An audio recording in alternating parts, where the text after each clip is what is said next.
to wa qad warada fil hadisi anna al jum'ata wajibatun, yace ya zo a cikin hadisi na manzon Allah sallallahu alaihi wasallam cewa ita sallar juma'a wajibi ce illa ala arba'atin, sai akan mutum hudu dai. Waɗannan mutum hudu su dai Allah abbi wajibta musu yi sallar juma'a ba, amma in ba su ba to wajibi ce ga kowane musulmi. Waɗannan mutum hudu din su ne manzo Allah ya ce abdun mamlukun, bawa wanda an ka mallaka. Kaga duk wanda abbawa to shi juma'a bata wajaba gare shi ba. Idan mutum bawa ne ko gashi namiji gashi lahiya lau kuma yana da damar zuwa juma'a, shi bata zama dole ba, ko da bai tayi ba lahiya lau ne sai ya sallar shi ta azhar ta isa mishi. Haka nan au imra'atun, ko kuma mace, ita ma mace sallar juma'a bata wajaba gare ta ba.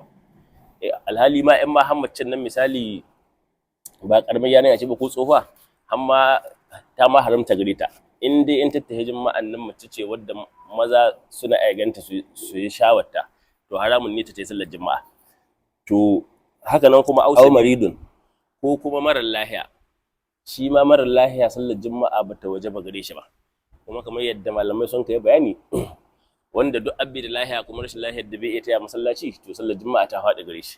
Ko kuma suna ƙara da cewa ko kuma wanda ka jinyar marar lahiya kuma babu wani wanda zai kula mai da marar lahiyar nan, dole shi ɗaya zai ka kula da shi, to shi ma wannan sallar juma'a ana mai rangwame, tana faɗuwa gare shi in bai samu wanda zai kula mai da marar lahiyar nan nashi ba.